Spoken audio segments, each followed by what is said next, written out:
what are the general principles to evaluate a typical ICU patient?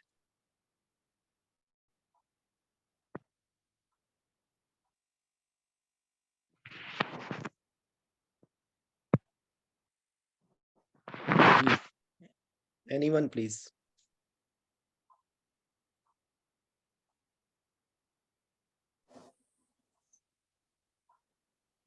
आपको मेरा question समझ आया है?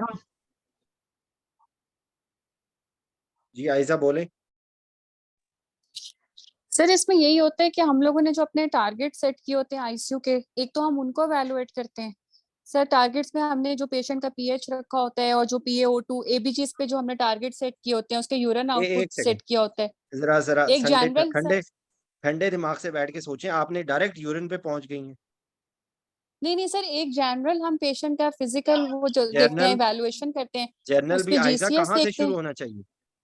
हाँ जी, सर तो जीसीएस मतलब से जीसीएस से जी चले जी कर लें, या एयरवे ब्रीदिंग सर्कुलेशन आपका दोस्त है, आप भूल जाते हैं अपने दोस्त को। ओके अपने दोस्त को ओके सर, अकेला ना छोड़ा करें, ठीक है?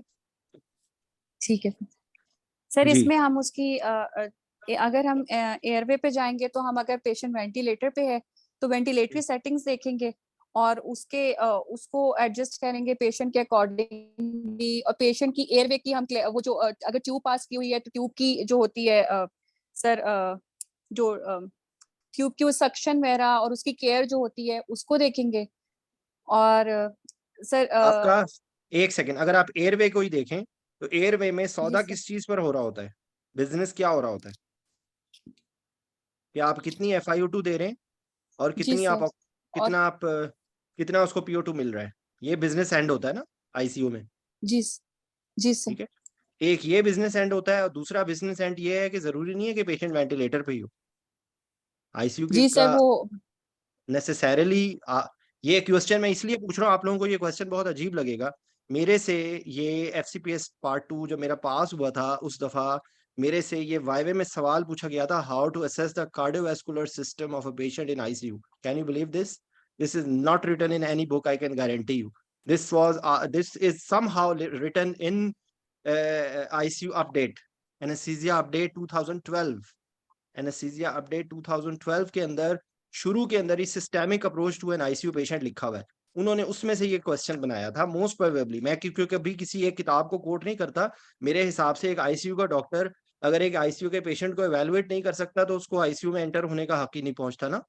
तो बेसिकली आईसीयू के अंदर सबसे पहली चीज है, और अगर आपको मैंने यहाँ से इसलिए स्टार्ट कर रहा हूँ, अगर आपको इस क्वेश्चन की समझ आ जाए तो आप सेप्सिस भी बता देंगे, ARDS भी बता देंगे, वैप भी बता देंगे, क्योंकि सारी बातें इनमें से मेजॉरिटी बातें कॉमन होंगी। You got my point?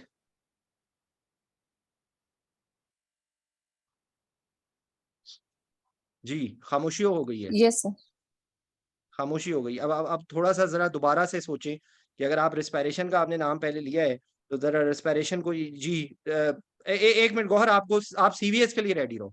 Respiration इनको खत्म करने दो आयजा को, आप CVS के लिए रेडी रहो। जी आयजा, और रिस्पायरेटरी सिस्टम में आप क्या देखेंगे?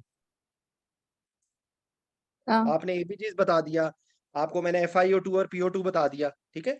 क्योंकि इसी से ही आपकी ARDS की डेफिनेशन निकल आएगी कि आपका कितने पे सौदा हो रहा है। अगर आपका बहुत महंगा सौदा हो रहा है तो इसका मतलब है कि आपके लंग्स फारिग हो गए हैं, इसका मतलब है कि लंग्स ARDS हो गया है, ठीक है? और इसके अलावा कोई चीज है? जी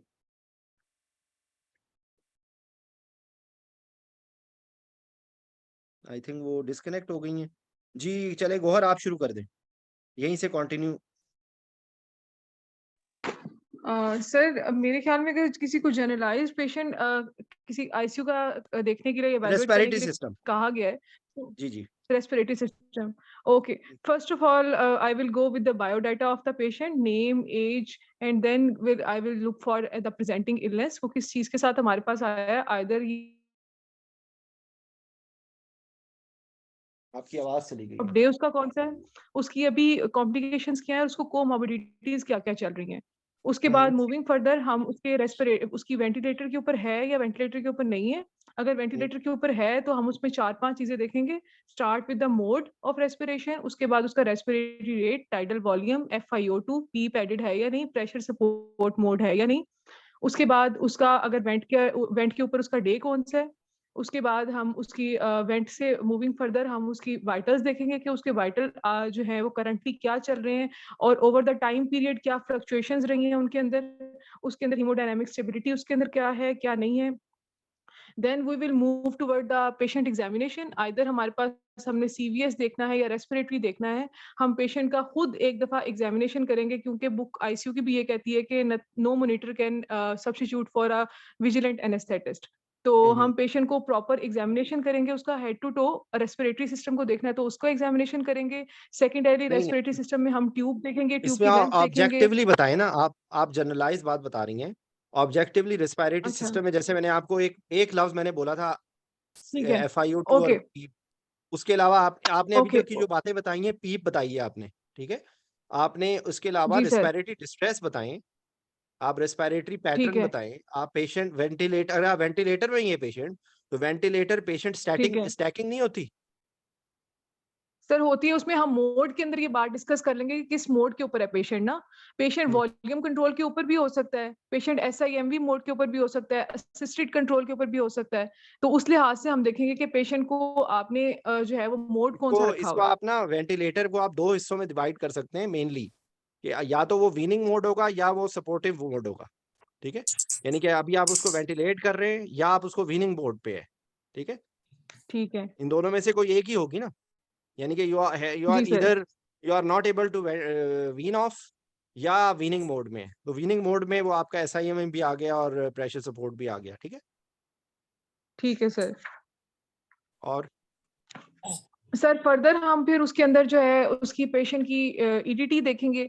ETT टाई उसकी कोई कनेक्शंस वगैरह, उसको कितनी देर हो गई है ETT को, उसकी पोजीशन क्या, हेड कितना बेड से रेज्ड है उसका हेड एंड। उसके बाद उसको फीड क्या जा रही है, क्योंकि इसके अंदर अगर पेशेंट रिस्पिरेटरी को सिस्टम एनजी खत्म हो से गया आपकी फीड जा इवैल्यूएशन? आप क्वेश्चन को ना नहीं समझ सर, नहीं पा रही हैं एनजी गौहर। सर सर देखें ना, देखें एसोसिएटेड नहीं है इसके साथ आपकी जो एस्पिरेशन के नहीं नहीं, चांसेस ठीक है, हैं या ओके आपका। Fine, okay fine. अभी आप ठीक है, ऑब्जेक्टिवली देखें ना कि रेस्पिरेटरी सिस्टम में कुछ एक दो चीजें और रहेंगी। एयरवे प्रेशर्स की बात आपने नहीं की। एयरवे प्रेशर्स कितने आ रहे हैं, कंप्लायंस जैसे डॉक्टर कंवल ने मैसेज में लिखा है ना, तो वो एक बहुत बड़ा गेस है कि आपके लंग्स की कंप्लायंस कैसी है, ठीक है। जी, जी। कंप्लायंस कैसी है, और उसके बाद फिर एक्सरे, ABGs एक्सरे। सर वो तो आगे मूविंग फॉरवर्ड, वो तो अभी इन्वेस्टिगेशंस आएंगी, नहीं, अभी इन्वेस्टिगेशंस हम के सिर्फ अंदर उसके अंदर रेस्पिरेटरी हम सिस्टम लैब पे में फोकस कर रहे हैं बेटा। सर सिर्फ हम रेस्पिरेटरी सिस्टम के अंदर ही हम पहले TLC देखेंगे, उसका फिर एक्सरे, फिर उसके बाद उसके अंदर जो भी उसका over the time okay x-ray okay में ओके चेंजेस फाइन, जो रही हैं। ठीक है, ठीक है। मतलब मैं मतलब देखिए सॉरी मैं फीडिंग, वो नहीं कर रही कि आप नहीं नहीं बिल्कुल ठीक कह रहे हैं, मैं थोड़ा सा नहीं नहीं नहीं नहीं, आप क्योंकि भी वी ठीक, हैव मेरी बीन बात सुनो। टॉट प्रीवियसली कि नहीं बेटा, सिस्टमैटिकली मेरी आप करना है। सही बता रही हो, आप मेरी, मैं आपको सिर्फ ये एक अच्छा, पॉइंट ऑफ व्यू से बता रहा हूँ कि फीड को आप जी जी फीड का सर। मैं समझ गया हूँ कि फीड को आप ARDS सॉरी एस्पिरेशन के रेफरेंस से ला रही रैप हैं। के साथ, हाँ जी, नहीं, हाँ जी, हाँ जी, लेकिन और उसके साथ ही जी। वो ज्यादा बेहतर है कि आप उसको इनटेक आउटपुट के साथ ले जाएं, ठीक है। ठीक है, ठीक क्योंकि है। वो इनटेक आउटपुट उसके अंदर आपको पता है, वो भी अभी आपसे मैंने सवाल पूछना था। वो सवाल ये पूछना था कि जी हाउ सर, टू वो सी उसका वेदर फीड इज टॉलरेबल और नॉट।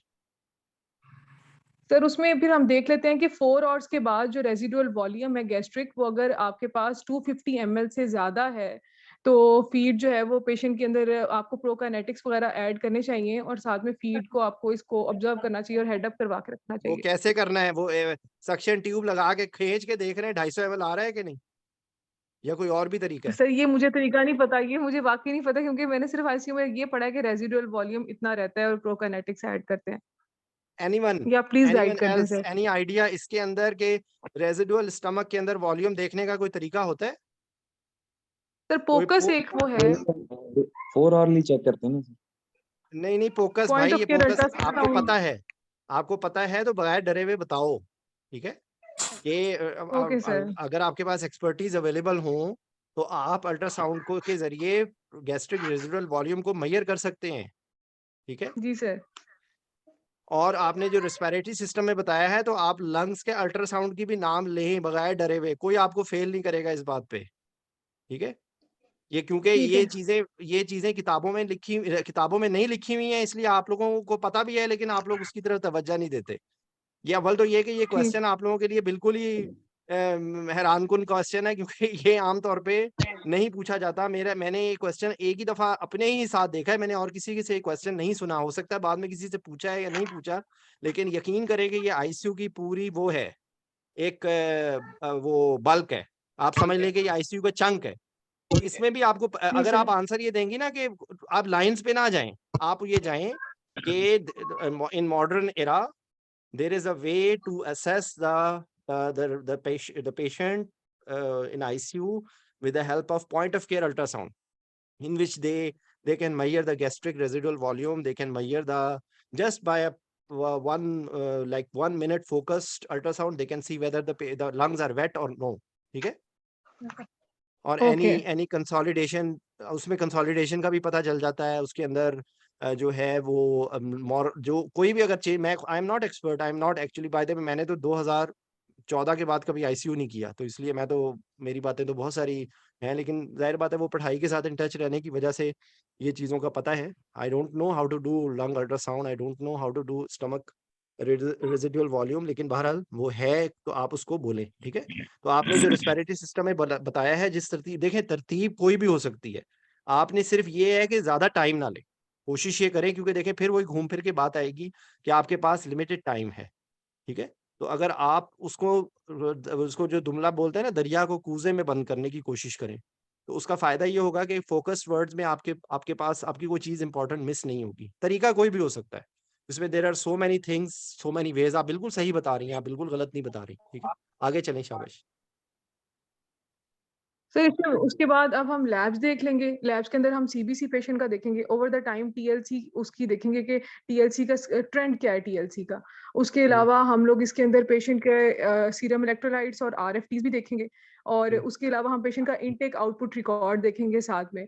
उसके अलावा रेडियोलॉजिकल एग्जामिनेशन पे आ जाते हैं कि हम लोग पेशेंट के एक्सरे को करवाए हैं, सीटी एक्सरे करवाए हैं, वो देखेंगे। पेशेंट की ईटीटी की ट्यूब की मतलब साइट देखेंगे कहाँ पे है। उसके अलावा कोई एक्सरे के अंदर कोई न्यू लंग पैथोलॉजी या न्यू कोई इन्फिल्ट्रेट वगैरह नजर तो नहीं आ रहा, वो देख लेंगे हम साथ में। इसके साथ ही हम लोगों को थोड़ा सा कार्डिक शेडो देख के कार्डियोमैपैथी वगैरह का या पेशेंट ओवरलोड में है कि नहीं उसका भी थोड़ा आइडिया हो जाएगा।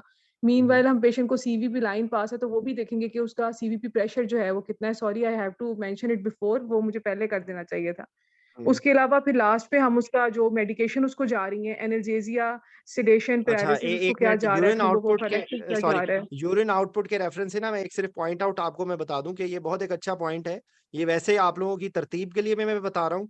ये नर्सेज है ना, वो 12 घंटे का आपको बता देंगे जी, 12 घंटे के अंदर इतना यूरिन है। हो सकता है कि उसके पहले 1 घंटे में उसको 200 ml यूरिन आ गया हो, और उसके बाद अगले 10 घंटे में उसको 50 ml यूरिन आया हो, ठीक है?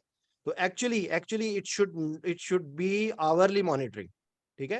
क्योंकि जो जी अगर सर। इवन अगर आपने बनाना हो उसको राइफल क्राइटेरिया के हिसाब से या एकिन के हिसाब से, वट जो भी, या वैसे आप क्राइटेरिया को छोड़ दें। अगर आपने पेशेंट का की डिटेरियोरेशन देखनी है इस with reference to urine output, तो urine output is very very important ना। तो वो आवरली मॉनिटरिंग होती है, जी वो सर। 12 आवरली नहीं होती, ठीक है? तो ये एक पॉइंट आप ज़हन में रखें। जी सर। ये बहुत इंपॉर्टेंट पॉइंट है कि आपने 12 जी घंटे सर, की और मॉनिटरिंग भी टोटल बैलेंस देखी। भी देख लेंगे। टोटल टोटल जी सर। देखिए, मैं आपको बताऊं, ये चीज इंसान इंसान इस तरह हर वक्त सीखता रहता है। ये पॉइंट मेरे दिमाग में कभी भी नहीं आया था, यकीन करें। ये अभी रिसेंटली एक डिस्कशन हो रही थी, तो बहुत एक सीनियर प्रोफेसर है अख्तर वहीद साहब, उन्होंने ये बात बताई थी, तो मैंने कहा यार वाकई वो ओल्ड इज गोल्ड। उन्होंने ये एक लफ्ज मुझे बताया और इट वाज अ पर्ल। और आप सब लोगों के लिए मैसेज है कि वैसे भी पेशेंट की जब मॉनिटरिंग कर रहे हो आईसीयू हम्म। में, वो नर्सेज जो चार्ट आपको देंगी, वो लिखा होगा हम्म। पता है 600 ml, और उसको लिखा होगा 50 50 50 50 50। तो उनको आप कहें कि ये दिस इज नॉट फेयर, ठीक है ना? अगर आपने पेशेंट को सही माने ऑब्जर्व करना है आईसीयू में, तो उसके अंदर आपको आवरली पता होना चाहिए, ठीक है? ये विद रेफरेंस टू, और आपके मुंह से अभी तक कार्डिक आउटपुट मॉनिटरिंग का कोई जिक्र नहीं आपने किया। तो आप मतलब लाइक ये कि कार्डिक आउटपुट मॉनिटरिंग आपने बोलना है, और फिजिकल टच से आपने अभी जो बता रही थी ना, वो आप इसको अगर आप ऑर्गेनाइज कर लेंगी ना गोहर, तो आप मिस नहीं करेंगी सर चीजें। कार्डिक आउटपुट मॉनिटरिंग, एक मिनट सॉरी मैं आपकी बात काट रही हूँ। कार्डिक आउटपुट मॉनिटरिंग अब हम जिस तरह के सेटअप में मैंने ट्रेनिंग की है वहां पे तो छोड़ दें। कोई सिवाय एक हम सीवीपी लाइन आप डाल अभी सके इम्तहान में ना, तो आप हम क्या बोलेंगे उसको। स्विट्जरलैंड, आप इम्तहान के अंदर स्विट्जरलैंड की सैर करने जा रहे हैं, रेडी हो जाएं, वो फास्टन योर सीट बेल्ट्स। तो उसमें फिर एग्जाम वो में सब बोलेंगे लिडको, एग्ज, पीको और पल्स कंट्रोल एग्जाम एनालिसिस में और पल्मोनरी एग्जाम में आपको कैथेटर। एग्जाम में आपको वो बातें आएंगी जो कभी जिंदगी में ना तो आपको किसी ने पढ़ाया होगा, ना वो विद ड्यू रिस्पेक्ट अगर एग्जामिनर्स के आगे से वो की हटा ले तो उनको भी नहीं पता होगा। लेकिन बहरहाल ये it's a fact. Cardiac output monitoring आपको लोगों को आनी चाहिए। मैं तो ये एक्सपेक्ट करूंगा कि आप सब लोगों को कार्डिक आउटपुट मॉनिटरिंग का बेसिक पता होना ओके। चाहिए, बेसिक आना चाहिए ये। ठीक है, तो और कार्डियोवास्कुलर स्टेटस बेशक आपने कहे कि हाँ एक्सपर्टीज अवेलेबल नहीं है, लेकिन इफ अवेलेबल जो है T is gold standard to pick arrhythmias, to pick ischaemia, arrhythmias कह रहा हूँ, गलत मुंह से निकल गया, स्कीमिया। स्कीमिया को देखने का जो रीजनल वॉल मोशन एबनॉर्मेलिटीज होती हैं वो टी के जरिए होती हैं। वो प्रैक्टिकली हम लोगों का तो छोड़ दें, लेकिन बहरहाल तरीका तो यही है ना कि कार्डियोवास्कुलर सिस्टम को अगर आपने जी देखना सर। है ना तो फिजिकल टच से शुरू हो जाए कि उसकी कोल्ड क्लैमी स्किन से लेके उसके पल्स के प्रेशर, वो पल्स का वॉल्यूम, उसका कैरेक्टर से लेके ब्लड प्रेशर से लेके, और उसके बाद आप ईसीजी पे आ जाएं। ईसीजी पे कोई एरिथमियाज या ईसीजी जो रेट रिदम कोई ब्लॉक्स, और वहां से होके फिर ये उसकी क्या नाम है उसका चेस्ट एक्सरे हो गया, और उस एको हो गई, टी हो गया, यूरिन आउटपुट हो गया। ठीक है, समझ आ गई बात? जी सर।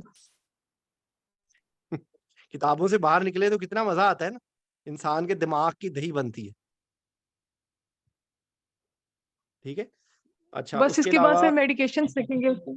जी मेडिकेशंस देखेंगे। मेडिकेशंस के अंदर मेडिकेशन में हम देखें कोई वेजोप्रेसर, कोई आइनोट्रॉप्स तो नहीं जा रहे उसको। हाँ ये अच्छा, ये सॉरी, यहाँ पे मैं ना आपको एक बात बता दें, ये खास तौर पे with reference to cardiovascular system ना, या तो उसका कार्डियोवास्कुलर सिस्टम सपोर्ट होगा blood pressure maintained without anything, या विद हैमर।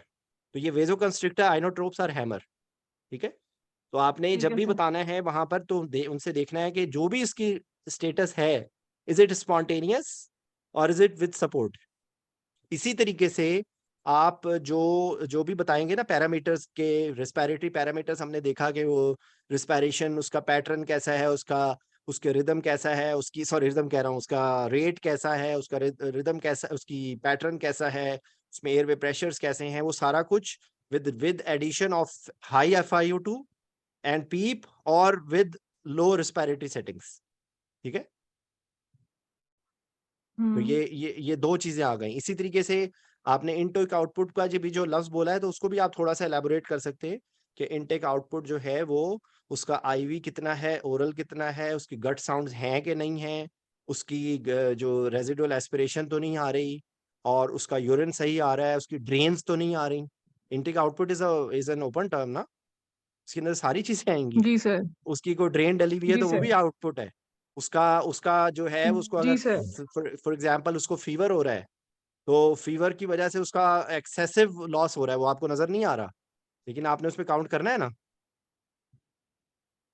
Ji sir. आ गई समझ? आ गई समझ? सितारों से आगे एक जहां और भी है। तो ये वो सारी बातें हैं विच आर, जिस वजह से मैं आप लोगों को बार बार ये पैगाम देता रहता हूँ कि खुदा के लिए किताबों से बाहर निकले, किताबों से बाहर निकले। आप लोगों को यकीन करें, आप लोगों को समझ आनी शुरू होगी चीजें कि एग्जाम भी कैसे देना है और पेशेंट को मैनेज भी कैसे करना है। ठीक है, anyways I hope you understand this question. कोई पीछे से ना खामोश, बाकी लोगों को house is open for everyone, जो भी बोलना चाहता है प्लीज इस क्वेश्चन को समझें। रिस्पिरेटरी सिस्टम हो गया, कार्डियोवास्कुलर सिस्टम हो गया, इनटेक आउटपुट हो गया, और उसके बाद फिर मेडिकेशंस जो सारों में होती हैं, एंटीबायोटिक्स में आप डिवाइड कर सकते हैं कि भाई उसके अंदर एंटीबायोटिक में ग्राम पॉजिटिव का कवरेज, ग्राम पॉजिटिव का क्या कवरेज है। एक सेकंड प्लीज। अस्सलाम वालेकुम अब्बू, आपको अभी मैं कॉल बैक करता हूँ। ठीक है, मैं जरा क्लास ले रहा हूँ।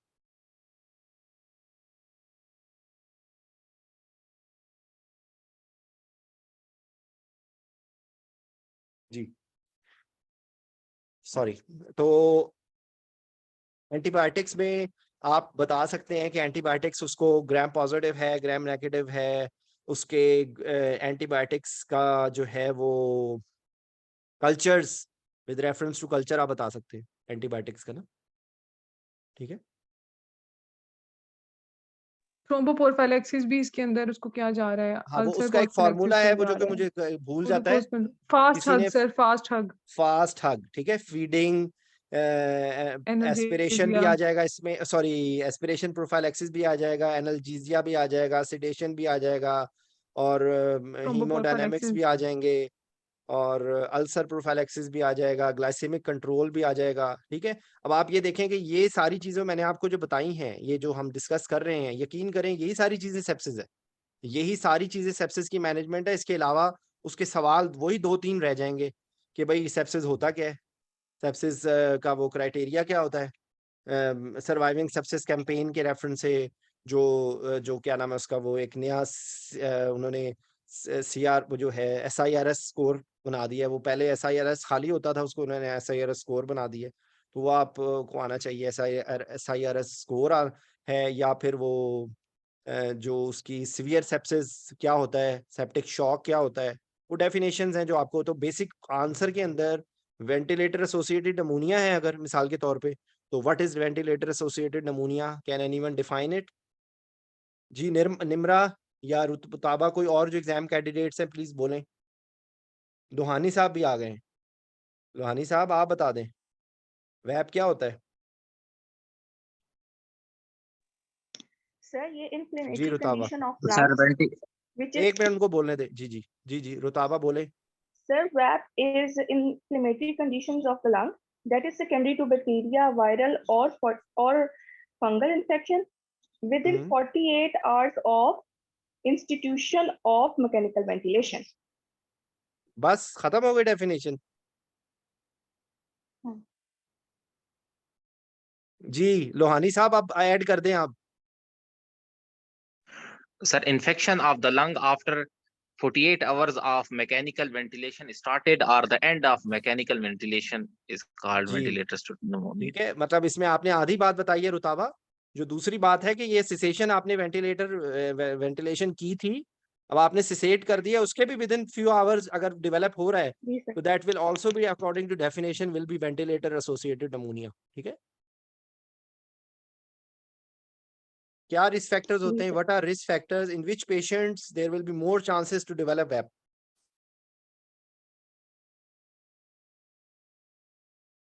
जी रुताबा। Sir, risk एक मिनट दानियाल, आप बैकअप पे रहो प्लीज, आप बोलिए प्लीज रुताबा। आपने Sir, immunocompromised patients में the patients with comorbidities, the patients with pre-existing pulmonary pathology, malnourished patients, इनमें ज्यादा चांसेस होता है। ठीक है, ARDS हो रहा है, ARDS के साथ हो जाएगी, मल्टी ऑर्गन फेलियर अगर हो रहा है तो उसमें ज्यादा चांसेस हो जाएंगे। ठीक है, अच्छा इसमें बाकी वो रट्टे वाली चीजें वो आप देख लीजिएगा, अर्ली ऑनसेट में कौन से होते हैं बैक्टीरिया, लेट ऑनसेट में कौन से होते हैं बैक्टीरिया, नाम याद है तो बोल दें, मुझे तो याद नहीं है वो बैक्टीरिया के नाम। अर्ली ऑनसेट में कौन से होते हैं बैक्टीरिया, ये क्योंकि ये एग्जाम में आपसे सवाल पूछेंगे। अर्ली ऑनसेट में स्ट्रेप निमोनिया होता है, H इन्फ्लुएंजा होता है, और लेट ऑनसेट में सुडोमोनास एंड MRSA। ठीक है, अगर गलत नहीं बोला तो ओके, अगर कोई ऐड करना चाहता है तो बता दे, सही है तो खामोश। ठीक है, अच्छा अच्छा उसके बाद अब इसको कैसे प्रिवेंट करते हैं, what are the ways to prevent वेप?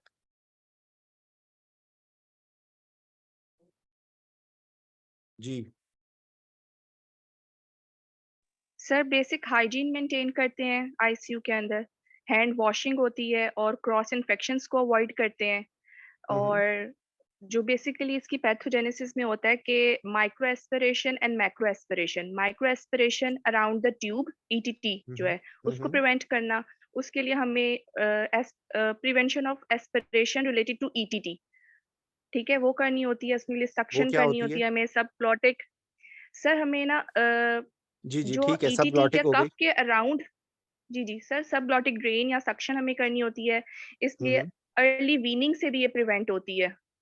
ठीक है, और एडिक्वेट कफ प्रेशर होना चाहिए ETT का, वेरी गुड, कितना होना चाहिए? जैसे 20 से 30 सेंटीमीटर ऑफ वाटर। इसमें बेसिक कॉन्सेप्ट क्या होता है, वो प्रेशर किससे ज्यादा नहीं होना चाहिए? लीक अलाउ सर, इतना नहीं होना चाहिए कि प्रेशर नेक्रोसिस हो जाए, वेरी गुड, 35 से नहीं ज्यादा होएगा तो प्रेशर नेक्रोसिस नेक्रोसिस करेगा कफ। बिल्कुल सही बताया आपने, लेकिन इसके लिए वो जो उसका कैपिलरी हाई प्रेशर है ना, प्रेशर, जो कैपिलरी प्रेशर है ना उससे ज्यादा नहीं होना चाहिए। ठीक है, जी सर, लोहानी साहब जी आप सर। रेडी रहें, अगला सवाल आपके लिए ही है। ठीक है, और सर अगर ये मुकम एंट्रल फीड जी हमने सर। स्टार्ट कराई हुई है तो उससे कोई एस्पिरेशन ना हो, जिसके लिए फिर हमें पेशेंट को प्रोकिनेटिक्स देने होते हैं, एक सेकंड एनजी एक से। सेकंड इसी में बता दें तो जी जी एंट्रल फीड किस टाइप की हो, या सॉरी एंट्रल फीड किस टाइप की नहीं, किस तरह से दी जाए तो ज्यादा बेहतर होगा?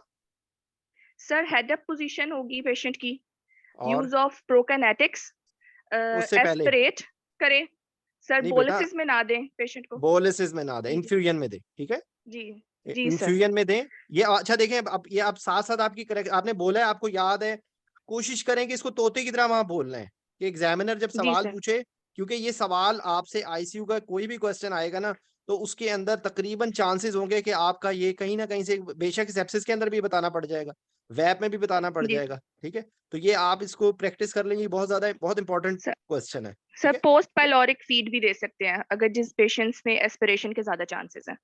ठीक है, ठीक है। प्रेशर हो जी गया, हेड अप पोजीशन हो गई, सबग्लॉटिक सेक्शनिंग हो गई, उसके अलावा आपने सिडेशन ब्रेक्स देने हैं, ठीक है? अर्ली वीनिंग जी करें, सर। और ओरल कोलोनाइजेशन को भी प्रिवेंट करें, ओरल हाइजीन अच्छी मेंटेन करें। ओरल हाइजीन को मेंटेन करें। सिल्वर कोटेड को ईटीटी भी मेरे ख्याल होती है, ठीक है?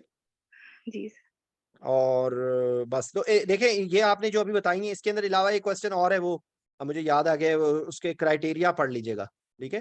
कि कैसे डायग्नोस करते हैं। डायग्नोसिस के लिए एक तो वो क्राइटेरिया आना चाहिए, उसके अलावा वो एक होती है, इसको ब्रोंको एल्वुलर लिवाज कहते हैं ना, तो ब्रोंको एल्वुलर जी सर। लिवाज के अंदर जो सबसे सबसे सेंसिटिव होती है वो कौन सी होती है? उसको क्या कहते हैं, इस टर्मिनोलॉजी को? वो ब्रशिंग जो करते हैं, ब्रोंको एल्विलर ब्रशिंग करते हैं सर। नहीं, उसको कहते हैं specimen brush, protected specimen brush, protect PSB कहते हैं सैम्पलिंग, ठीक है? Protected specimen brush sampling. जी, प्रोटेक्टेड मतलब बेसिकली उसके अंदर सबसे कम बेशक कॉलोनीज होंगी ना, तो भी आप उसको डायग्नोस करेंगे। अगर आप सिंपल स्पूटम ले रहे हैं तो उसके अंदर ज्यादा वो कम सेंसिटिव है ना, तो उसके उससे ज्यादा सेंसिटिव ब्रोंकोलेवलर लवाज होगा, और उससे ज्यादा स्पेसिफिक जो है ये होगा, ठीक है? और उसके अलावा वेंटिलेटर एसोसिएटेड नमूनिया के अंदर तकरीबन यही अच्छा, जब हम आईसीयू की जनरल बात कर रहे थे ना, उसमें वो बातें दिमाग से घूमती घूमती निकल गई थी। सेप्सिस के मार्कर्स को आपने फॉलो करना है। सेप्सिस के मार्कर्स में कौन कौन से नाम आप बताएंगे?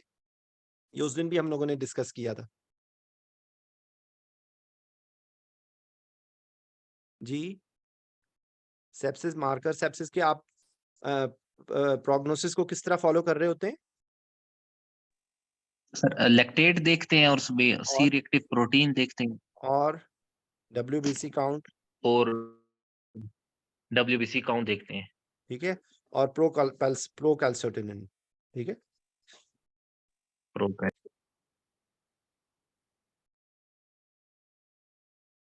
ठीक है, तो बाकी वो आप उसका क्राइटेरिया, वो एक जोहान्स क्राइटेरिया था, मुझे नाम ही याद है, उसके अंदर वो आप देख लें कि किस तरह होता है, वो कितना मुश्किल चीज नहीं है वो। यानी कि अब मैंने वैप के टॉपिक का आपको हमने पढ़ लिया है कि वैप को डायग्नोज कैसे करते हैं, वैप को प्रिवेंट कैसे करते हैं, कौन से पेशेंट्स में वैप होने के ज्यादा चांसेस होते हैं। जो डायग्नोसिस होता है उसके रेफरेंस से वो आपसे जो ब्रोंकोस्कोपिक जो डायग्नोसिस होता है उसके बारे में पूछेंगे, एक्सरे में कैसे डायग्नोज होगा, उसमें फीवर होगा मेरे ख्याल से, WBC काउंट होंगे, यही होता है ना क्राइटेरिया के अंदर, ठीक है? अच्छा, ARDS क्या होता है? अब लोहानी साहब आप ही बता दें, what is ARDS? Sir, ARDS is acute inflammatory lung disease causing increased capillary permeation and increased lung volume, decreased lung aeration, and causing and which causes decreased hypoxemia, and uh, inflammatory markers on the chest X-ray ये and आपने weak mismatch. ये definition ना इमरान खान के long मार्च की तरह लंबी हो गई है। तो इस दरमियान में ना कोई एग्जामिनर आप पे हमला कर देगा, ठीक है?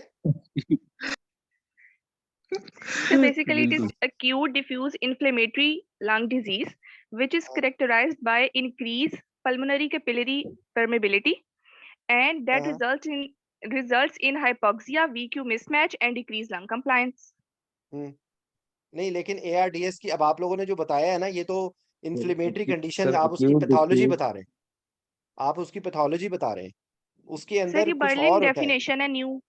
नहीं नहीं नहीं, बर्लिन डेफिनेशन की ना ज्यादा करे, बर्लिन डेफिनेशन में ही नहीं तो तबाही मचा दी थी। बर्लिन डेफिनेशन ने कहा था कि भाई एक्यूट ऑनसेट है, with Acute in 1 onset, week sir है। सर इसमें जिसे इसमें बोलना चाहिए मैं 4 की डायग्नोस्टिक क्राइटेरिया ना, जो हमने याद किए हुए हैं। Acute onset, degree of hypoxia, PF ratio, bilateral lung infiltrates होते हैं, और नॉन कार्डियोजेनिक कॉज जो हम करते हैं सर। सिर्फ 1 सेकंड की इंटरप्शन होगी प्लीज, जरा 1 सेकंड, आई एम सॉरी।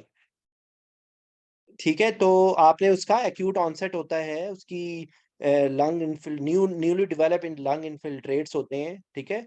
वो पहले वो सिर्फ चेस्ट एक्सरे में देखते थे, आप उसको सीटी स्कैन भी कहते हैं, ठीक है। और पहले उसको कार्डियोजेनिक के साथ वो करते थे, अब वो नहीं करते।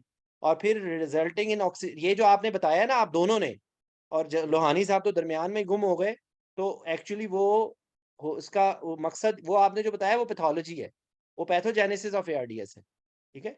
जो बर्लिन डेफिनेशन है वो उन्होंने बेसिकली ये कहा था कि आप एक नॉर्मल मतलब यानी कि उसको ये एक जो इसको आप कहते हैं ना कि उन्होंने उसको एक स्ट्रीमलाइन कर दिया था कि किस सिचुएशन में आप उसको ARDS कहेंगे। मेरी बात समझ रहे हैं कि उसके अंदर एक कोई इंसाइटिंग फैक्टर होना चाहिए within 1 week of that thing. और आवाज आ रही है ना आप लोगों को? आ रही है सर, आ जी रही है। सर आ रही है। जी, ठीक है। तो with in inciting factor, inciting time है, और फिर अल्टीमेटली पीएफ रेशियो। देखिए वहां पर जो एग्जामिनर होते हैं ना, वो मतलब फ्रैंकली स्पीकिंग, वो जो उनकी की में जब तक वो जो बात लिखी हुई है, जब तक आप वो नहीं बोलेंगे ना, वो और करते रहेंगे, ठीक है। तो try to be to the point. Sir ये रिपीट कर दें प्लीज। ये कौन बोला है?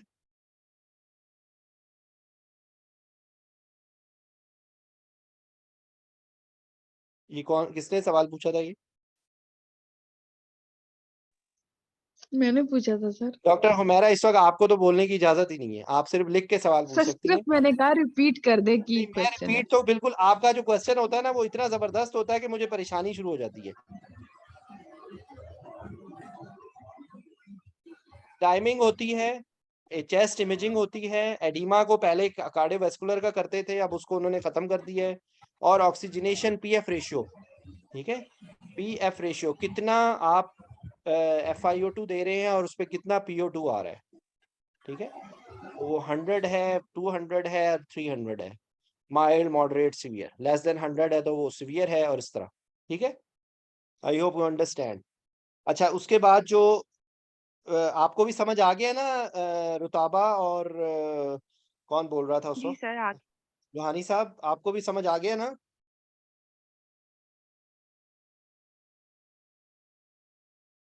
अच्छा, अब अगला अगला जो पोर्शन है, बाकी कुछ लोग खामोश हैं, I want them to participate. Nimra, आप बताओ लंग प्रोटेक्टिव स्ट्रेटजीज कैसे करते हैं? जी सर, जी सर। आप बता, जो अगर अगर आप बताना चाहते हो तो आप बता दो।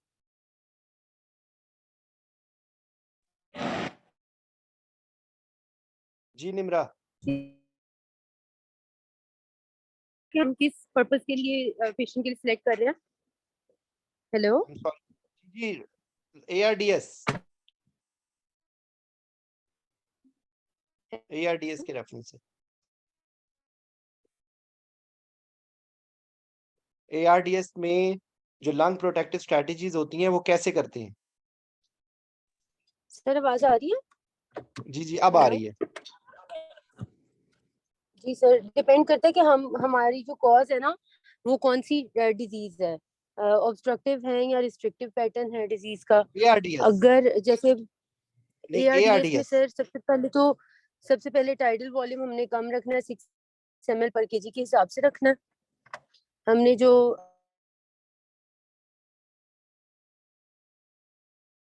उसकी IE रेशियो है हमने प्रोनिंग करनी है पेशेंट की। फिर उसके बाद हमने जो है पीप नहीं नहीं लेके नहीं रखनी है, नहीं रिक्रूटमेंट नहीं नहीं नहीं मैनूवर्स हमने निम्रा, करने। ये इस तरह नहीं है, ये इस तरह नहीं है। कोई बेहतर आप ये आप करेक्ट करें कॉन्सेप्ट अपना। जी अदनान, आप बताओ। हैंड सर रेज जिसमें इसमें वेंटिलेटर स्ट्रेटजीज जो हैं और नॉन वेंटिलेटर स्ट्रेटजीज हैं। वेंटिलेटर नहीं स्ट्रेटजीज में जो है जी जी सर जी बोले ARDS बोले की ट्रीट ठीक है कंटिन्यू उसमें continue sir please ARDS network की स्टडीज है, उसमें लो टाइडल वॉल्यूम है 6 to 7 ml of ideal body weight, peak inspiratory ideal pressure body less weight than नहीं है 30 सेंटीमीटर। यही मैं सुनना चाह रहा था आइडियल बॉडी वेट नहीं है ठीक है ये प्रिडिक्टेड बॉडी वेट है sir ideal corrected body weight लिखा है ATOT ने। नहीं प्रिडिक्टेड बॉडी वेट है आप अगर ATOT पुराना देखते हैं तो मैं उसका कुछ नहीं कर सकता ये प्रिडिक्टेड बॉडी वेट है ठीक, आप किस ट्यूटोरियल की बात प्रेडिक्टेड कर बॉडी रहे हैं वेट जी सर। नहीं मैं अभी तो बगैर देखे पढ़। नहीं प्रिडिक्टेड बॉडी वेट है ठीक है उसकी वजह होती है मुझे एग्जैक्टली प्रिडिक्टेड ठीक है बॉडी सर, वेट शायद मैं आपको इतने अच्छी तरह जी एक्सप्लेन ना कर पाऊं लेकिन ये बेसिकली होता ये है कि लंग्स का वॉल्यूम के जो होता है ना वो वेट से इतना ज्यादा रिलेशन नहीं होता तो उसमें प्रिडिक्टेड बॉडी वेट होता है उसका एक फॉर्मूला लिखा हुआ है वो आप उसको देख लीजिएगा लेकिन that's what I am sure कि इट्स जी प्रिडिक्टेड बॉडी वेट ठीक है जी सर। सर इसके ATOT की अलावा अगर सर पुराना हमने हमारे पास जो आर्टिकल ATOT का है वो शायद पुराना ही है उसमें तो आइडियल बॉडी वेट ही लिखा हुआ है। अब नया अगर है तो काइंडली सर शेयर भी कर लें हम उसको पढ़ भी लेंगे। एक सेकंड नहीं ये आप सही कह रहे हैं यहाँ पर इसके अंदर जो उन्होंने लिखा हुआ है ना ये लिखा हुआ है लेकिन it is predicted body weight I will share you with you ठीक है ये यहाँ पे इसके हिसाब से आइडियल बॉडी वेट लिखा हुआ है लेकिन ये इसकी मुझे कॉन्सेप्ट एक दिन मैंने पढ़ा था मुझे बहुत अच्छी तरह समझ नहीं आया था प्रिडिक्टेड बॉडी वेट होता है कि लंग्स का जो वॉल्यूम है ना वो वेट से क्या रिलेशन होता है समथिंग लाइक दैट ठीक है तो let it keep it for a while मैं आपको इसका कंफर्म कर दूंगा एनीवेज कंटिन्यू चले आइडियल बॉडी वेट है आगे चले अगर आइडियल बॉडी वेट है या जो भी है वेट के जरिए आपने कर लिया तो उसके अंदर क्या क्या चीजें आपने देखनी है जी सर। जी बताइए कंटिन्यू करें अदनान उसमें सर पीक इंस्पिरेटरी प्रेशर जो है लेस देन 30 सेंटीमीटर रखना है, परमिसिव हाइपर कैप्निया करना है with allowable pH more than 7.2, PEEP देनी है 8 to 10 centimetre of water, prone positioning है, एयरवे प्रेशर रिलीज वेंटिलेशन है, हाई फ्रीक्वेंसी ऑसिलेटरी वेंटिलेशन है, रिक्विटमेंट मूवर्स हैं और एक्स्ट्रा कॉर्पोरियल मेम्ब्रेन ऑक्सीजनेशन है। और नॉन वेंटिलेटरी स्ट्रेटजीज में कंजर्वेटिव फ्लूइड थेरेपी है, न्यूरोमस्कुलर ब्लॉकर्स हैं और अदर्स में इनहेल्ड नाइट्रिक ऑक्साइड है, प्रोस्टासाइक्लिन्स हैं, बीटा एगोनिस्ट हैं, बीटा 2 एगोनिस्ट और स्टैटिन्स और कीटोकोनाजोल का रोल है। अच्छा देखिए इसमें जो आपने अभी बताया ना उसको आप थोड़ा सा अगर मजीद मॉडिफाई कर लें कि बेसिकली आपने लो टाइडल वॉल्यूम रखना है आपने एयरवे प्रेशर्स को लिमिट रखना है ठीक है फिर आप उसमें ग्रेजुअली आप उसमें पीप ऐड करेंगे और आपका जो टारगेट होगा कि आप एक certain specific oxygen saturation achieve करें with minimum possible FiO2 and you can allow a little bit of hypercapnia ठीक है समझ आई बात जी सर। इनिशियली आपने टाइडल वॉल्यूम शुरू किया एंड यू कैन अगर वो अलाउ करता है तो आप उसको 8 तक ले जाएंगे 6 to 8 ठीक है 6 पे शुरू करेंगे और 8 तक ले जाएंगे अगर अलाउ करता है with preservation of pressures airway pressures ठीक है और उसमें कौन से प्रेशर्स देखने हैं प्लेटो प्रेशर या पीक इंस्पिरेटरी सर प्रेशर हमने प्लेटो प्रेशर देखना होता है सर इसमें प्लेटो प्रेशर देखना होता लेस है देन ठीक है 30 प्लेटो प्रेशर आपने देखा और उसके बाद आपने जो आपने बोला ना परमिसिव हाइपरकैप्निया वो उसका बेसिकली कॉन्सेप्ट ये है ये जो मैंने आपको बताया ना कि परमिसिव हाइपरकैप्निया में आप अगर आपको मिसाल के तौर पे आपने वॉल्यूम बढ़ाया है उसका प्रेशर ज्यादा आ गए आपने पीप भी ऐड की है फिर भी वो नहीं अचीव हो रहा वेंटिलेशन तो you will not increase it to normalise the CO2 ठीक है ये इसमें कॉन्सेप्ट है you may allow slight hypercapnia ठीक है ये इसका कॉन्सेप्ट है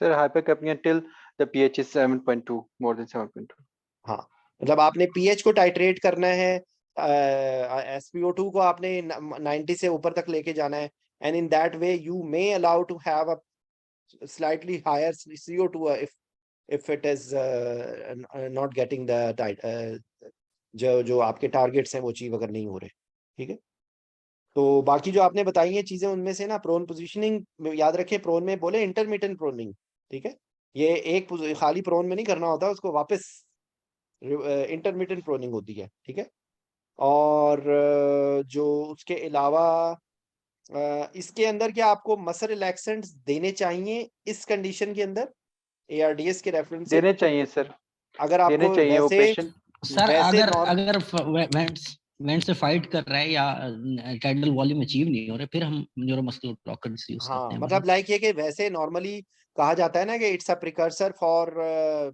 आइसियोकॉर्ड मसल वीकनेस, लेकिन इस कंडीशन में transiently if you need to give muscle relaxant you have to give it, ठीक है, ये इसमें कॉन्सेप्ट है बेसिकली। और बाकी क्योंकि अब ये पेशेंट के अंदर ज्यादा चांसेस होंगे वैप के, ठीक है, तो जब आपसे वो बेशक ARDS भी पूछ रहे हैं ना, तो आप उनको बता सकते हैं कि we will take care of all the factor because this patient will have more chances to develop VAP, ठीक है। ये एक आप इसके अंदर एक एडिशनल पॉइंट है क्योंकि आपस में इनकी दोस्ती हो रही है और यही पेशेंट भी सेप्सिस में भी ज्यादा जाने के चांसेस होंगे, तो यही इसी जी से सर, ही जी सर एक क्वेश्चन पूछना है जिशान भाई, एक वो है कि ARDS कभी भी अकेला नहीं आया, साथ में किसी के साथ ही आया हमेशा, ठीक है, पूरा स्टेशन जी। ARDS पे नहीं होगा। हाँ मतलब वो बिल्कुल यही रीजन है, यही पॉइंट है। मैंने EDA के एग्जाम में उन्होंने मुझसे एक क्वेश्चन पूछा था, एक सिनेरियो दिया था, और आप यकीन करें मैं हैरान परेशान था कि उन्होंने मुझसे ARDS, वैप, सेप्सिस, ये कॉलोनीज और न्यूट्रिशन, उन्होंने मेरे से सब कुछ उगलवा लिया था। तो इट लाइक बहुत सारे एग्जाम्स दिए हैं, लेकिन जो EDA का जो एग्जाम था ना, that was wonderful exam. Anyways, तो सर एक क्वेश्चन पूछना है सर इसमें ये जो इन्होंने लंग प्रोटेक्टिव वेंटिलेशन का जो एक प्रोटोकॉल लिखा हुआ है ADS नेटवर्क वाला, तो वो बता सकते हैं इसमें ना, स्टेज 1 में आप प्रेडिक्टिव बॉडी वेट वो बोलना है इसमें सारा। देखो असल में देखो मेरी एक बात सुनो पहले, तो मुझे अब यही मेरे इस वक्त मुझे गम लग गया है कि मुझे गलत याद था। ये आइडियल बॉडी वेट लिखा हुआ है, प्रिडिक्टेड बॉडी वेट मैंने कहाँ पढ़ा है मुझे खुद भूल गया है, ठीक है ना, क्योंकि मैं तो आप लोग किताबें पढ़ रहे हैं, मैंने तो किताबें बहुत सालों से कभी किताबों को हाथ नहीं लगाया या ना ही देखा है इस तरह, क्योंकि मुझे प्रिडिक्टेड बॉडी वेट मेरे दिमाग में था। लेकिन you are absolutely right, it's thanks for correcting me, it's ideal body weight, क्योंकि मैंने 2-3 सोर्सेज अभी आपसे बात करते करते चेक किए हैं, उन सब पे आइडियल बॉडी वेट ही लिखा है। मेरे ख्याल से ये मुझे पुराना याद था कि पुरानी किताबों में शायद प्रिडिक्टेड बॉडी वेट लिखा नहीं हुआ सर, तो ARDS वाले की तो अभी 2004 के बाद चेंज ही नहीं हुई, वही गाइडलाइंस हैं एक ही है। नहीं, लेकिन ये जो बॉडी वेट है ना, देखें असल में एग्जाम के अंदर एक छोटी सी चीज आपको परेशान कर दी, इस बात पे आपको कोई फेल नहीं करेगा, याद रखें, ठीक है, इस बात पे आपको कोई फेल नहीं करेगा। लेकिन ये बहरहाल ये आपको एग्जैक्ट पता होना चाहिए तो ज्यादा बेहतर है। It's ideal body weight, it's not predicted body weight, ठीक है। Thanks for correcting me. जी आप क्या पूछ रहे थे? सर मैं कह रहा था कि ये जो उन्होंने 3 स्टेजेस बताई हुई हैं इसमें लंग प्रोटेक्टिव वेंटिलेशन की, वो तीनों इस तरह बोलेंगे कि वैसे ही बस बता देंगे लंग प्रोटेक्टिव वेंटिलेशन। देखिए आपको मैंने जो बता दिया है वो सबसे आसान है। आपने पीएच को देखना है, आपने FiO2 को देखना है, आपने एयरवे प्रेशर, प्लेटो प्रेशर्स को देखना है, आपने PCO2 को देखना है ना। आप इसके अंदर आप इस तरह का मैकेनिज्म करेंगे, you will start with low tidal volume, taking care of airway pressures. You can gradually increase it if you are not getting the required PO2 or required saturation. You will gradually increase with PEEP, ठीक है। तो आपका you don't want to give too much FiO2. You if you are not able to achieve the targets, you will allow slight hypercapnia. अगर आप इस तरह बता देंगे तो आप, सॉरी बात काट रहा हूँ आपकी, यहाँ पे उन्होंने मतलब 8 ml पर केजी बॉडी वेट से स्टार्ट करके उसको अगले 2 घंटों में वो कहता है जी कि आप 6 तक लेके आए और लोएस्ट FiO2 से स्टार्ट करें, फिर उसके बाद वो कहता है जी टारगेट करें प्लेटो प्रेशर को, उसको 30 से ज्यादा ना होने दें। देखो इसको इन्होंने थोड़ा सा इलैबोरेट कर दिया ना सर, शुरू में तो हम 100% नहीं रखते, जब हमने डाला उसके बाद हम उसको FiO2 कम करते हैं ना इससे। वही मैं आपको बता रहा हूँ कि आप उनको अगर ये बता देंगे ना कि हमने इसमें FiO2, PEEP, pH, PO2, PCO2, इनको हमने इनके दरमियान में एक बैलेंस लाना है, ठीक है। वो बैलेंस इस तरह लाना है, आपके टारगेट ये हैं कि आप मिनिमम FiO2 यूज करें to get maximum PO2, okay, ठीक है, समझ आ गई बात।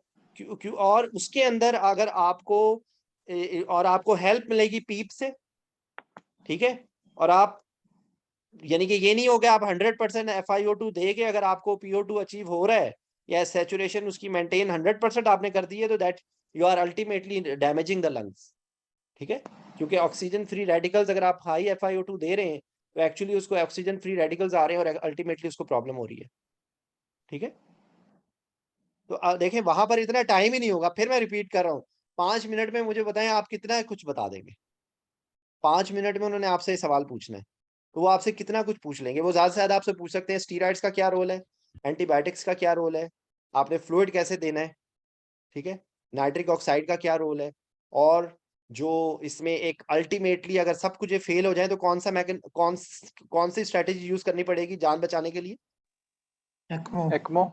एक्मो, ठीक है, एक्मो है, नाइट्रिक ऑक्साइड है, और वो जो फजूल किस्म की वेंटिलेटर मोड्स होते हैं जो कि किसी को भी नहीं आते, मुझे तो नहीं आज तक आए, high frequency jet ventilation, high frequency oscillatory ventilation, ये high frequency oscillatory ventilation. APR जी। तो उसका भी ना आपको बहुत डिटेल नहीं, लेकिन आपको बेसिक कॉन्सेप्ट पता होना चाहिए कि उसके अंदर ऑक्सीजनेशन होती किस तरह है। क्योंकि देखिए इसके अंदर दो चीजें हैं, एक ऑक्सीजनेशन और एक क्या, वेंटिलेशन। ठीक है, तो चक्कर ये होता है कि वो बल्क फ्लो से वो ऑसिलेशन में तो बहुत ज्यादा रेट होता है, 100 से 1000 तक होता है वो रेट, और उसके अंदर वो प्रेशर के जरिए जा रही है, तो इसके अंदर एयर ट्रैपिंग होने का खतरा होता है, तो इसमें एक्चुअली स्टैकिंग होती है और उसकी वजह से प्रॉब्लम होती है। ठीक है, जो ये मुझे इतना, क्योंकि मैंने बहुत साल पहले पढ़ा था, मुझे कभी मैंने दोबारा इसको कभी पढ़ने की भी जहमत नहीं की। जी तैयब। सर नाइट्रस के यूज के बारे में थोड़ा प्लीज बता देंगे कि नॉट इसको कैसे नाइट्रस, यूज नाइट्रिक करवाना होता है? Oxide, nitric oxide, nitric oxide, nitric, yes sir, yes. Nitric oxide Taiyab pulmonary vasodilator है। वो ठीक है सर, इसकी मेरे एक एग्जाम में आया था उसकी डोजिंग के बारे में कि यार वो इसको पार्टिकल TDS पर में मिलियन देंगे। होता है, पार्टिकल पर जी जी। मिलियन होता है, उसका एक फॉर्मूला होता है, उसके साथ अटैच करते हैं। ये कोई नहीं पूछेगा इस बात पे, क्योंकि ये तो बहुत ही स्पेसिफिक सी चीज है। ठीक है, ओके सर, थैंक यू। इसमें यही आप कहेंगे कि रेजिस्टेंट हाइपोक्सीमिया के अंदर नाइट्रिक ऑक्साइड का रोल है, इससे ज्यादा कोई आपसे नहीं पूछेगा। आई डोंट थिंक सो कि इससे ज्यादा कोई पूछेगा। सर बेसिकली आईसीयू में जो हमारा होता है पुल्मोनरी हाइपरटेंशन, उसकी ट्रीटमेंट्स में ये चीजें पूछी गई थी कि ये नाइट्रिक ऑक्साइड जो है इसको डोज कैसे करना है। ये वो पार्टिकल कंटिन्यूस पर देंगे। मिलियन होता है तैयब, एक जमाने में मैं कैलकुलेट करता था क्योंकि मैंने ये यूज किया हुआ है, लेकिन अब मुझे भूल गया है।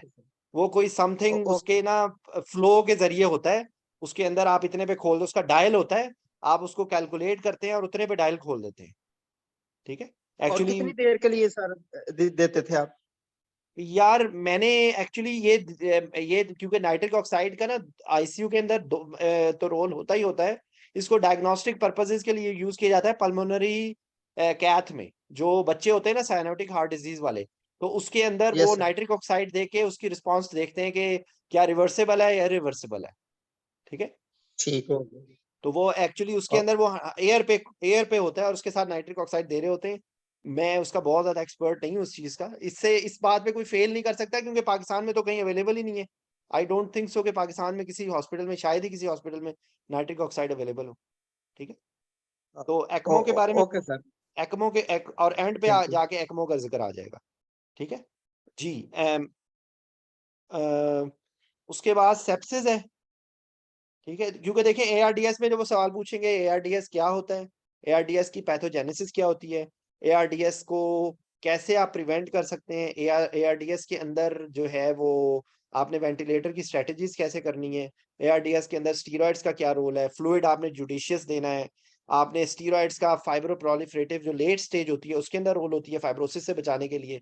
ठीक है, और विद रेफरेंस टू जो कोरोना है, वो आपसे आजकल क्योंकि उसका कोरोना का काफी चर्चा होता रहा है, तो चर्चा आज असल में वो अनइंटेंशनली लफ्ज मेरे मुंह से निकल गया, क्योंकि आज इंडिया की टीम हारी है तो वो चर्चा ही हो रहा है आज उसका ना, तो वो चर्चा मुंह से मेरे लफ्ज निकल गया। तो वो बेसिकली कोरोना के रेफरेंस से वो आपसे ना ये सवाल पूछ सकते हैं। कोविड का, ये इसी वक्त मैं कोविड के बारे में भी बात कर लेता हूँ, वो भूल गया था, मैंने सोचा था मैं कोविड के बारे में बात करूंगा। तो देखें कोविड के बारे में वो आपसे 2-3 तरह से सवाल पूछ सकते हैं। या वो पूछेंगे कि भाई ये कोविड का पेशेंट को आपने कोई सर्जरी करानी है, उसके अंदर वो सारी ऑक्यूपेशनल हेल्थ और उसकी प्रिवेंशन आ जाएगी। ठीक है, तो वो बिल्कुल क्लोज विसिनिटी के अंदर वो एयरबॉर्न हो जाएगा, वरना इट्स ड्रॉपलेट। ठीक है, और जितना क्लोज्ड एरिया होगा जिसके अंदर वायरल लोड ज्यादा होगा, उतने ज्यादा स्प्रेड के चांसेस होंगे। आपने अगर जो N95 मास्क है, N95 मास्क जिसको फिट नहीं है, उसके लिए फिर वो पेपर होगा। पेपर के बारे में पूछ सकते हैं, पेपर क्या होता है? ठीक है, पेपर क्या होता है भाई? जी।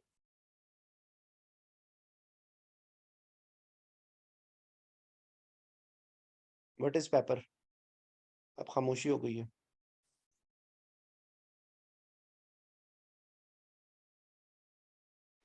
Don't know, sir. Sir, यार वो pepper जो is a type of hood mask that is worn over the head that has positive pressure or positive airflow from a filtered surface and not from the outside. So it just prevents the organisms to enter into the cavity of the mask, of the hood that a person is ये wearing. Paper का abbreviation था ना, purified air powered respirator. ठीक है, और basically उसके अंदर वो यही था ना कि वो उसको प्योरीफाई करके आपको दे रहा है। ठीक है, सो फिल्टर लगा हुआ होता है उसमें, वो उसमें एक क्या उसको कहते हैं,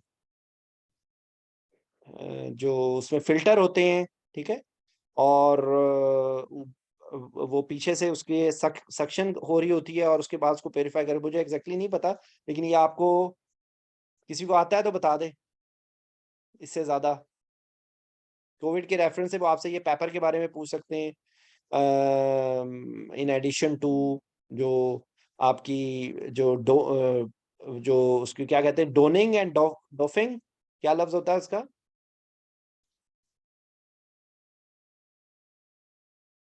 एनीवन प्लीज?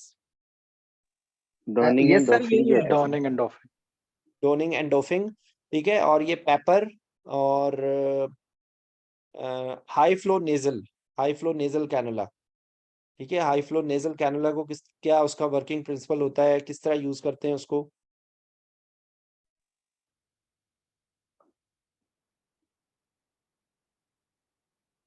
तब वो हाई फ्लो पे ऑक्सीजन डिलीवर करता है, आपको 60 लीटर पर मिनट तक जा सकता है। और वो कंडेंसेशन ऑफ एयर से ऑक्सीजन लेके, तो फिर इसलिए हम उसमें सिर्फ ऑक्सीजन की जो है वो एडजस्ट कर सकते हैं कंसंट्रेशन FiO2। और उसमें ह्यूमिडिफिकेशन कर देते हैं ना नॉर्मली, जब आप नेजल हाँ जी। कैनुला में अगर हाई फ्लो दें तो उसके अंदर नेजल स्कारिंग शुरू हो जाती है, तो उसमें ह्यूमिडिफाइड एयर होती है। ठीक है, उसमें ह्यूमिडिफिकेशन का जी सर। होता है। ठीक है, अच्छा दूसरे ये कि अगर वो विद उसकी जो डिजीज पैथोलॉजी है ना, तो वो जाहिर बात है अभी तक तो 100% तो नोन नहीं है, तो उसके अंदर ARDS का भी आप जिक्र कर सकते हैं, उसके अंदर आप पल्मोनरी एम्बोलिज्म का जिक्र कर सकते हैं, जो उसमें जो डी डायमर्स रेज होते हैं, उसके अंदर जो जर्नल ICU की जो केयर है वो सारी उसमें आ जाएगी। ठीक है, और उसमें भी प्रोनिंग भी कर रहे हैं, स्टीरॉइड भी दे रहे हैं, एंटीबायोटिक्स भी दे रहे हैं, सारा कुछ वही है। बाकी ऑक्यूपेशनल केयर है, प्रिवेंशन उसकी कैसे है, प्रिवेंशन में आपको बताया, फिर वही रिपीट कर रहा हूँ, ड्रॉपलेट एंड एयरबॉर्न, जो क्लोज विसिनिटी के अंदर वो एयरबॉर्न हो जाएगा, वैसे वो ड्रॉपलेट है। ठीक है, अच्छा काफी टाइम हो गया असल में, मेरा ख्याल है कि एक सिटिंग में नहीं हो पाएगा ICU, एक सिटिंग और करनी पड़ेगी। पैंक्रियाटाइटिस क्या होता है? What is pancreatitis? अभी तक जिसने जवाब नहीं दिया वो प्लीज बोले।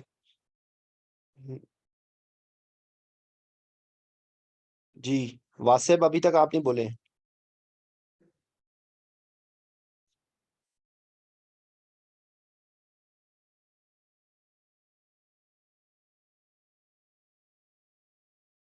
आवाज नहीं आ रही है?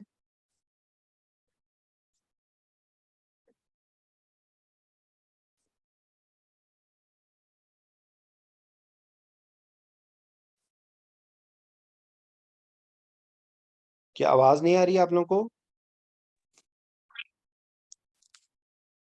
सॉरी सर, दोबारा पूछिएगा सर, मैं पैंक्रियाटाइटिस, वॉशरूम गया था। Pancreatitis. Sir, it is an inflammation of the pancreas, which can. Hello. आवाज। जी जी जी जी बोले बोले कौन? अल्कोहल, गॉलस्टोन स्ट्रोमा, एक सेकंड, अभी और पहले वायरसेस अदनान, और मल्टी अभी ऑर्गन कौन फेलियर बोलना शुरू हुआ सिंड्रोम। था? अदनान जी एक minute please, I am sorry, ये जो बोल रहा था उनको जी पहले जी बोलने जी थे। जी दानियाल जी आप बोल रहे थे ना? कौन अभी आंसर दे रहा था? जी वो जी वासिफ दे रहा था सर। वासिफ भैया बोले ना। जी जी कंटिन्यू करें please. Sir, it is an inflammation of the pancreas, sir. Hmm Acute inflammation of the pancreas, acute pancreatitis is defined as an acute inflammation of the pancreas, which may or may not result in a fibrosis, sir.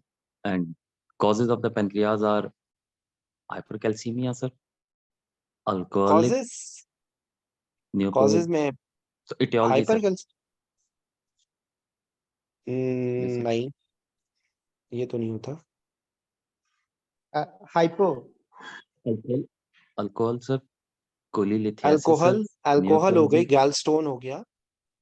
Gallstone हो गया, drugs like Lasix हो गई sir, toxins हो गए, और वो venom कौन सा था सर, बाइट, एक एंड एनी ट्यूमर हो गया, एडियोपैथिक हो गए सर, एंड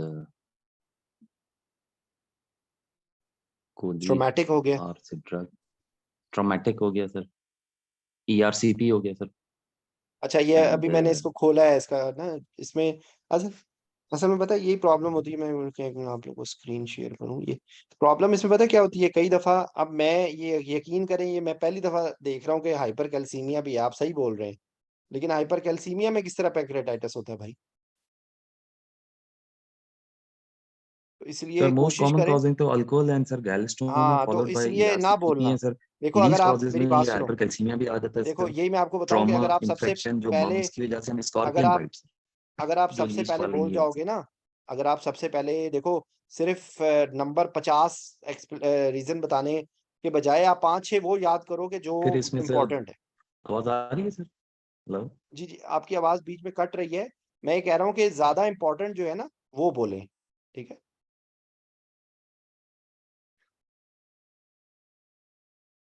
ज्यादा इम्पोर्टेंट जो कॉजेज है ना वो बोले, ठीक है? तो सर इसमें ये बोल सकते हैं कि पैंक्रियाटाइटिस कॉज में most alcohol most common in males है, गॉलस्टोन्स इन फीमेल्स है, ट्रॉमा, वायरल और मल्टी ऑर्गन फेलियर सिंड्रोम।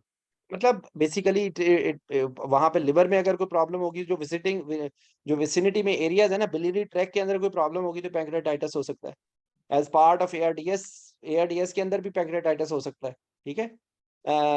कोई कैंसर है उसके उसके अंदर हो सकता है पैंक्रेटाइटिस, ठीक है? ड्रग इंड्यूस हो सकता है। तो ये 4-5 अगर आप बोल दें कि क्योंकि इससे ज्यादा फिर अगला क्वेश्चन, क्योंकि उन्होंने सारे सवाल पूछते हैं ना, कैसे इसकी। Sir 90% are sir secondary to cholelithiasis और अल्कोहल है सर, 90%। हाँ जी, तो बस दो ठीक है ना, दो वो मेन। इसलिए कोशिश करो ये ना बोलना हाइपरकैल्सीमिया, क्योंकि मैं तो अभी यही सोच रहा हूँ कि हाइपरकैल्सीमिया में किस तरह पैंक्रेटाइटिस होता है। तो इसलिए मैंने तो कभी इतनी, मेरे से तो कभी इतनी लंबी लिस्ट कभी याद नहीं हुई, इसलिए मैं तो I am always running away from these big lists. तो इसमें सर जो है वो इसी के नाम सर, इसी के नाम में ही है ना सर। हम्म पी से अच्छा सर इसको कैसे पैराथायराइड है, जी ए से अल्कोहल है सर, एन से नियोप्लाज्म है, सी से कोलिलिथियासिस है, आर से सर ड्रग है हाँ जी जिसमें लेसिक्स हैं, ई से ईआरसीपी है, ए से सर एब्डोमिनल सर्जरी है, टी से ट्रॉमा, आई से इन्फेक्शन है जिसमें मम्स आ जाता है सर, टी से हम्म ट्राइग्लिसराइड्स है, आई से इडियोपैथिक, एस से स्कॉर्पियन बाइट है सर। इसी के नाम में ही है सारे सर। चलो वेरी गुड। एनीवेज ये निमोनिक्स भी बड़े मजे की चीज होती है।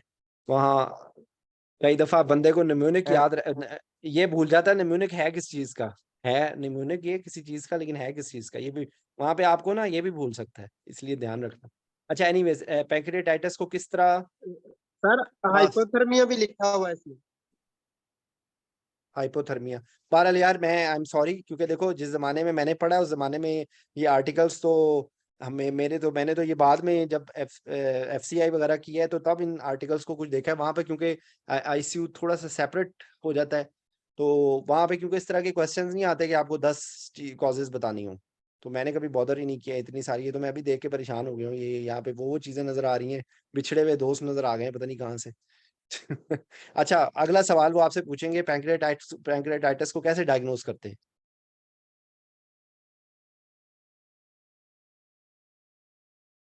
जी सर इसके लिए जो स्पेसिफिक एंड सेंसिटिव है that is serum lipase sir. अगर साइन एंड ठीक है सिम्टम से स्टार्ट करें sir, patient will be a pain epigastrium होगा सर विच में radiate to the back, associated with nausea होगी, वॉमिटिंग होगी, फीवर होगा सर। और इसके पर्टिकुलर जो साइन है जो सर कोलिन साइन था एक सर और एक Grey Turner sign sir Cullen's and Grey Turner है। आपने देखे ना, आप डायरेक्ट आप लाइपेज पे चले गए हैं। आप नहीं लोग वही मैं बातें फिर मैं सर आप वाले उस पे मैं वापस आ गया मैं सर तभी वापस आया मेरे था वाला सर। में नहीं है भाई, मेरे वाला ना करो। ये तरतीब ही यही होनी चाहिए कि हाँ सर हमेशा तरतीब ये symptom signs and then sir investigations आपने दिमाग में आपके होगा ना।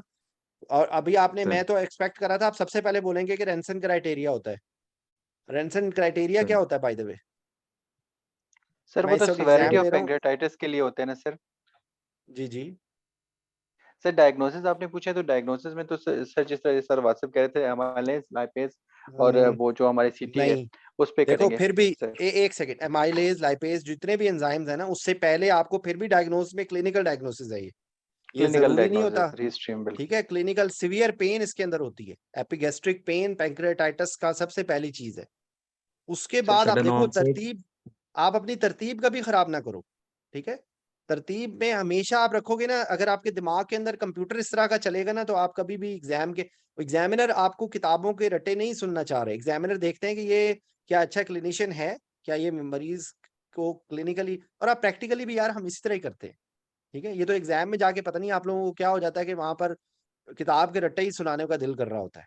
ठीक है, तो प्लीज तरतीब करो, ये तरतीब करोगे वहां पे गलती गलती नहीं। अब आपकी वहां पर ना, आपका अगर आप तरतीब से होगे ना, चीजें भूलेंगी नहीं। अगर आपने लाइपेज पहले भूल दिया है ना, तो आप पेन ही भूल गए। हालांकि pain is very very important with reference to pancreatitis. ठीक है, P for pancreatitis, P for pain. ठीक है, और रेंसन सर क्राइटेरिया अगर आपने उसकी सिविरिटी को देखना है ना, तो उसके अंदर भी आप बजाय इसके ये कि सबसे पहले आप शुरू हो जाओ रेंसन क्राइटेरिया के, क्या उसके अलावा और कोई चीजें होंगी जिसकी मतलब वजह सर से क्या किस कॉन्टेक्स्ट एक आईसीयू पेशेंट को की सिविरिटी या प्रोग्नोसिस देखने के लिए क्या कुछ, क्या कैसे आप देखते हैं? सर जो आईसी स्कोर्स हैं वो देख लेंगे, अपाची में देख लेते हैं स्कोर में। अपाची, SIRS, ठीक है, SIRS देख लेते हैं, सोफा सोफा भी। सोफा। जी और उसके बाद ये होते हैं जनरलाइज्ड, और स्पेसिफिक जो इसका क्राइटेरिया वो रेंसन है या रैंसम क्राइटेरिया रेंसन है ऑन या वो। Admission and after 48 hours sir. ठीक है, और उसके बाद सर जो बाकी जो इसके अलावा भी अल्ट्रासाउंड और एक्सरे भी आप एक सीटी सॉरी एक्सरे क्या, CT स्कैन। ठीक है ना, सीटी तो सर सीटी बेसिकली इसकी यही आपसे 5-6 सवाल पूछेंगे। इसका ट्रीटमेंट क्या है, क्या करते हैं इसमें? सर इसमें क्रिटिकली इल पेशेंट होगा आईसीयू में एडमिट होगा pain management and causative agent उसको रिमूव वॉल्यूम रिप्लेशन होगी सपोर्टिव पेन किलर एंड बहुत स्पेसिफिक कंडीशंस होंगी इसकी सर्जरी, वरना इसको कंजर्वेटिव आप देखेंगे। कॉज को ट्रीट करेंगे तो ये ट्रीट होगा। पेन, ठीक है, पेन आप फिर भूल गए इसमें। सर पेन कहाँ है? Pain is very important. पहले पैंक्रियाटाइटिस मैंने की कहा ना पेन, सर इल होगा सर आईसीयू में होगा इसकी पेन मैनेजमेंट करेंगे सर एंड हाँ पॉजिटिव ठीक, एजेंट्स सॉरी को सर। मैंने शायद पे सुना नहीं है। ठीक है, पेन सबसे इंपॉर्टेंट है, मैं मिस कर गया हूँ शायद। एनीवेज, तो देखो वो रेंसन जो क्राइटेरियाज भी है ना, उनको इतना एग्जैक्टली रट्टा मारने के बजाय अगर आपको उनके वो नंबर, सबसे पहले आप पैरामीटर्स देखें और फिर उनके नंबर्स पे आए। क्योंकि वहां पे अगर आप एग्जैक्ट याद करने की कोशिश करेंगे, वहां पे दिमाग की इतनी खिचड़ी बन जाएगी कि आपको पैरामीटर्स भी भूल जाएंगे। तो पहले मेरा मशवरा है कि आप पहले पैरामीटर्स अगर आप याद हो गए ना, तो फिर आप नंबर पे आए। ठीक है, अगर आपको पैरामीटर्स याद हो गए, मुझे तो ये बहुत ही मुश्किल से याद होते थे, मेरे से रट्टा नहीं लगता था, लेकिन बहरहाल ये पूछते हैं वो, और वो आपको आना चाहिए। ठीक है, पैंक्रियाटाइटिस के रेफरेंस से ये जनरलाइज जो स्कोर है अपाची, सोफा, एंड उसके बाद जो स्पेसिफिक हैं वो ये हैं। ठीक है, और इसमें क्या कुछ आएगा? जनरलाइज ट्रीटमेंट होगा, पेन मैनेजमेंट होगी, फ्लूइड रिसर्च, क्योंकि ये पेशेंट हेमोडायनामिकली भी अनस्टेबल हो सकता है, इसमें बाकी चीजों की भी ट्रीटमेंट होगी। ठीक है, सर्जिकल इंटरवेंशन बहुत रेयरली होगी। ठीक है, तो जी, मेरा ख्याल है कि एक सिटिंग जो है ना वो आईसीयू की करनी पड़ेगी, जिसमें पॉइजनिंग और कुछ और टॉपिक्स हैं वो डिस्कस कर लेंगे। ठीक है, अभी आप लोगों के कितने दिन रह गए एग्जाम में? सर 10 दिन रहेंगे। 10 दिन रह गए। चलें ठीक है, ऐसे एक्चुअली कल मैं बिजी था तो मैं नहीं कर सका। कल इंशाल्लाह I will try to have another session. ठीक है, थैंक्स अ लॉट आप लोगों का प्रेजेंस का। देखें आप लोगों को मैं जो मेरा पैगाम है ना, बेसिक पैगाम ये है कि बिल्कुल लकीर के फकीर ना बने। ठीक है, वहां पर जो आप लोगों को एग्जाम जो स्टूडेंट्स बताते हैं ना, जो आप लोगों के आपके सीनियर कि वो तो रट्टे सुनते हैं, 5 सुनते हैं, वो गलत नहीं कह रहे होते, लेकिन मैं आपको वैसे बता रहा हूँ कि कोई इतनी सी बात पे आपको कोई फेल नहीं करेगा। ये याद रखें बात। आप फेल आप उस वक्त होंगे कि जब आपने कॉन्सेप्चुअली चीज गलत बता दी है ना, तो फिर अब आप वापस नहीं आ सकते। ठीक है, तो कोशिश ये करें कि आप तरतीब से अगर समरी ये करें, तो हम लोग मैंने सबसे पहले जो आपसे क्वेश्चन पूछा था ना, आईसीयू पेशेंट को कैसे एवेलुएट करते हैं और कैसे आप उसको वेल बीइंग को देखते हैं, वो सबसे इंपॉर्टेंट। वो अगर आपको समझ आ गया ना, तो आप यकीन करें कि आप बाकी चीजें आप कवर कर लेंगे। तो 2-3 इंपॉर्टेंट टॉपिक रह गए, एक न्यूट्रिशन, एक पॉइजनिंग और डिलीरियम और आईसीयू एडमिनिस्ट्रेशन। तो मुझे कोई इतना अच्छा आता नहीं है, आप लोग पढ़ लें, ये 3-4 टॉपिक बहुत इंपॉर्टेंट है ये। ठीक है, ये पूछ सकते हैं। तो कुछ टॉपिक्स जो है ना प्रीवियसली डिस्कस किए थे, वो आप रिकॉर्डिंग्स उसकी देख लीजिएगा।